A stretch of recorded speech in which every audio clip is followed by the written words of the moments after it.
यहां मौलाना तकी रजा खान के विषय में हम बात कर रहे हैं।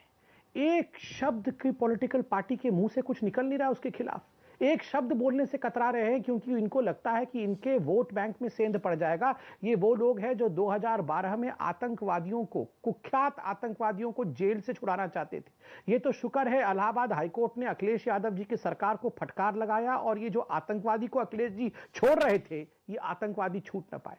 बाबा साहेब अंबेडकर जी के विषय में भी बताया गया, बाबा साहेब अंबेडकर जी को कोट किया गया। मैं बाबा साहेब अंबेडकर को कोट करता हूं और ये बिल्कुल कोट है उनके किताब पाकिस्तान और पार्टीशन ऑफ इंडिया से, मैं अंग्रेजी में पढ़ के सुनाता हूं हूबहू जो बाबा साहेब ने कहा है।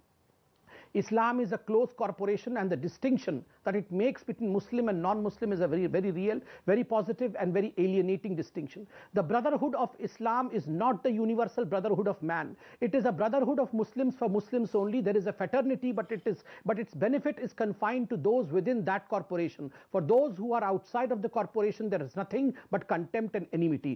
B.R. Ambedkar, Pakistan or Partition of India. ये खुद बाबा साहेब अंबेडकर ने कहा है। इसलिए बाबा साहेब अंबेडकर जी को आप सिलेक्टिवली कोट मत करिए, और मैं नहीं चाहता हूं कि किसी प्रकार का वैमनस्य यहां हो। मगर जो व्यक्ति कह रहा है कि अगर हम कानून अपने हाथ में ले ले तो हिंदुओं को हिंदुस्तान छोड़ना पड़ेगा, जो व्यक्ति यहां कह रहा है कि हिंदुस्तान के नक्शे में बदलाव आ जाएगा, ये सब पहले हो चुका है। हिंदुस्तान के नक्शे में इसी प्रकार के जिन्नावादियों ने बदलाव लाया था। जिन्ना और जिन्नावादियों के कारण आज हिंदुस्तान खंडित है। जिन्ना और जिन्नावादियों के कारण हजारों लाखों हिंदुस्तानियों को, हिंदुओं को मौत के घाट उतारा गया। जिन्ना और जिन्नावादियों के कारण डायरेक्ट एक्शन डे के दिन हजारों हिंदुओं को कलकत्ता में मार गिराया गया, बंगाल में मार गिराया गया। और आज जब पुनः ये बातें फिर से बोली जाती है, पुनरावृत्ति होती है, तो हमारा रूह कांप उठता है। कैराना में लोगों को भगाया गया है, हिंदू व्यापारियों के साथ व्यापार ना करे। ये किसने कहा था? ये नाहिद हसन ने कहा था कि कोई भी मुसलमान हिंदू व्यापारी से सामान न खरीदे, हिंदू व्यापारियों के पास कोई ऑप्शन नहीं बचेगा, वो बाहर जाएगा। आज मुझे दुख के साथ कहना पड़ेगा, हिंदू जादव बन गया है, हिंदू कुर्मी बन गया है, हिंदू गुजर बन गया है, हिंदू जाट बन गया है, हिंदू ब्राह्मण बन गया है, हिंदू ठाकुर बन गया है, और इसी कारण हिंदुओं को सदियों से पलायन करना पड़ रहा है।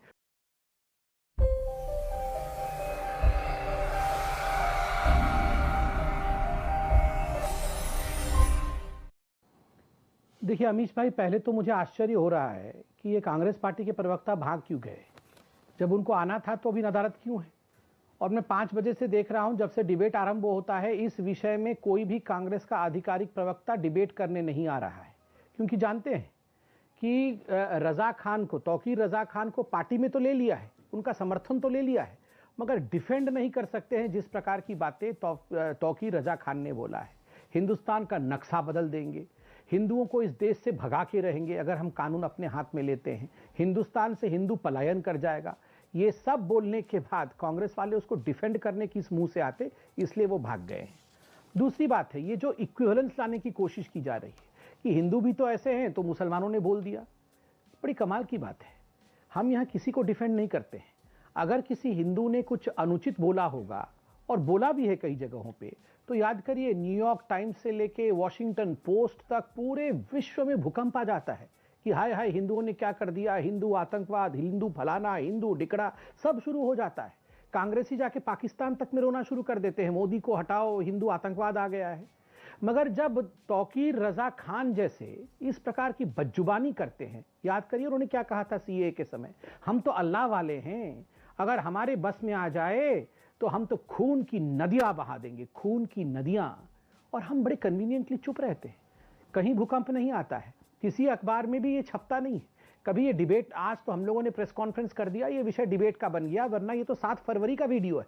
7 फरवरी से अभी तक सब चुप बैठे हुए थे, क्योंकि ये टेकन फॉर ग्रांटेड हो गया है कि ये तो बताएंगे, ये खान साहब तो ऐसा ही बोलेंगे। केवल खान साहब ही नहीं, एक बहुत बड़ी फहरिस्त है, नाहिद हसन, इमरान मसूद, ये सारे लोग ऐसा ही बोलेंगे। और जब ये कहते हैं कि कैराना से पलायन करना पड़ेगा, हिंदुओं के दुकान से आप सामान मत खरीदो, तो ये एक न्यू नॉर्मल है, इसमें कोई बुराई नहीं है। रुको जरा, सबर करो। ये आज अपने प्रेस कॉन्फ्रेंस में एक बात भी इन्होंने अपने मुहर्रम अली पप्पू पे ये बोलना नहीं चाहते, सिर्फ नफरत के बीज बोने की बात कही है। ये कह रहे हैं कि नफरत का बीज आप बोल रहे हो, आप कर रहे हो हिंदू मुसलमान, उपलब्धि रही है इनकी, आप कर रहे हो हिंदू मुसलमान, उपलब्धि बताएं, आप कर रहे हो जनता को 5 साल की आप उपलब्धि कह रहे हो, 5 साल की आप उपलब्धि कह बताएं रहे हो, जनता को। आप कह रहे हो जो राम को लाए हैं हम उनको लेकर आएंगे, आप लोगों में ये भावना लेकर आ रहे हो। चलिए, पहले तो मुहर्रम अली पप्पू के विषय में इन्होंने ज्ञानवर्धन नहीं किया, तो पप्पू जी के विषय में मैं जरा ज्ञानवर्धन कर देता हूं। 2014 में इन्हीं की समाजवादी पार्टी की सरकार थी। गुरुद्वारा रोड सहारनपुर में जिस प्रकार से गुरुद्वारा की जमीन को लेकर वहां लेंटर डालने को लेकर जिस प्रकार का दंगा भड़काया था मुहर्रम अली पप्पू ने, पुलिसकर्मी से लेकर कई सिख बंधु को घायल किया था। नतीजा हुआ था कि खुद समाजवादी पार्टी की सरकार ने इन पे एनएसए लगाया था, इनके खिलाफ कई मुकदमे, लगभग 80 के आसपास मुकदमे दर्ज कराए थे। ये उस समय वहां पार्षद थे। आप सोचिए, खुद इनकी सरकार ने उन पे केस लगाया है, कोई भाजपा की सरकार ने केस नहीं लगाया था। खुद इनकी सरकार ने कहा था कि ये सिख विरोधी दंगे में लिप्त हैं मुहर्रम अली पप्पू। उसके बाद भी पप्पू के साथ खड़े हैं, उसके बाद भी पप्पू के साथ कह रहे हैं कि आप हिंदू मुसलमान। आप बताइए, पप्पू के साथ खड़े होने का नहीं, पहले तो पप्पू के साथ खड़े होने के बारे में बता दीजिए। आप बताइए ना 5 साल क्या क्या काम किया। गुस्सा मत होइए, पप्पू काम बताइए। अरे गुस्सा मत होइए, मैं पप्पू जी के बारे में अरे नहीं, आप काम भी बताइए ना। शांति शांति पप्पू, शांति, यहाँ दंगे मत करिए, यहाँ मुन्नू की दंगे बात ना करिए। आप बताइए 5 साल आप राजा आपको बनाया था इस देश की जनता ने। अरे पप्पू की बात कर रहा हूँ, सुन लीजिए। बताइए ना क्या हो गया, पप्पू की बात हो गई है, अभी क्या बताएंगे आप? इधर उधर अरे की बातें अमित कर भाई रहे जरा हैं। शांत करो, ये क्यों गुस्सा हो गए हैं? मैं उपलब्धि बताऊंगा, पहले इनको बोलिए गुस्सा करना, गुस्सा थूक दे। अभी शांति से आप बताइए ना उपलब्धि बताइए आप। देखिए अमीश भाई, मुझे आश्चर्य, अमीश भाई इनको तो आप सिंगल विंडो में काट रहे थे, फिर ये मुझे दंगाइयों के साथ मत रखिए ना। ये पप्पू बहुत बनाते हैं। अरे किस नहीं, पप्पू आप बन क्यों जाते हैं? हम बनाते हैं तो आप क्यों बन जाते हैं? बताइए। आप लोगों को ऐसे तो नहीं है कि हम बनाते थे आप बन जाते हैं। अब रुकिए, पप्पू वाले आ गए हैं, आप परेशान मत होइए। अरे आप क्यों परेशान हो रहे हैं? पप्पू वाले आ गए हैं, वो जवाब देंगे। आप मुहर्रम अली के विषय में बोलिए, अभी मुझे बोलने दीजिए प्लीज। अमीश भाई, मैं तो इनके बीच में नहीं बोल रहा था, सुन लीजिए। अमीश भाई, जहां तक कांग्रेस पार्टी और समाजवादी पार्टी का सवाल है, इन दोनों के बीच में एक कंपटीशन चल रहा है कि किस किस को ऐसा टिकट दिया जा सके और प्रमोट किया जा सके जो हिंदुओं के खिलाफ जहर उगलता रहा है, और ये कांग्रेस पार्टी का नीति रहा है। आप याद करिए, कलकत्ता के चुनाव से पहले, बंगाल के चुनाव से पहले इंडियन सेक्युलर पार्टी करके होती थी, जो अब्बास सिद्दीकी नामक हेट स्पीच देने वाले मौलाना की थी, उसके साथ गठबंधन हुई थी। कर्नाटक के चुनाव के समय एसडीपीआई पीएफआई का जो पॉलिटिकल विंग है, उनके साथ गठबंधन हुई थी। ठीक उसी प्रकार केरल में यूएपीए द्वारा बैन किए गए वेलफेयर पार्टी द्वारा, इनके जमाते इस्लामी की पार्टी है वेलफेयर पार्टी, उसके साथ इनकी गठबंधन हुई थी। और तो राहुल गांधी तो खुद ही कहते हैं हाँ हम मुसलमानों की पार्टी है। तो इसके साथ कंपटीशन चल रहा है समाजवादी पार्टी का। नाहिद हसन को हम टिकट देंगे, हम मुहर्रम अली पप्पू को टिकट देंगे, तो स्वाभाविक है ये सवाल ये बोल रहे हैं कि हिंदू मुस्लिम हम कर रहे हैं। क्यों? अगर इस प्रकार के बाणी हम बोलते, इस प्रकार की बातें हम कर लेते कि मुसलमानों को भगा दो, काट दो, मार दो, तो आप अभी तक अमेरिका तक हल्ला गुल्ला काट चुके होते, सारे लोग एक हो जाते हैं। मगर हिंदुओं के ऊपर कुछ भी बोला जाए, नक्शा हिंदुस्तान के बदलने की बात हो जाए, मगर हमें चुप रहना चाहिए, प्रेस कॉन्फ्रेंस तक नहीं करना चाहिए, क्योंकि ये तो इनका जन्मसिद्ध अधिकार है।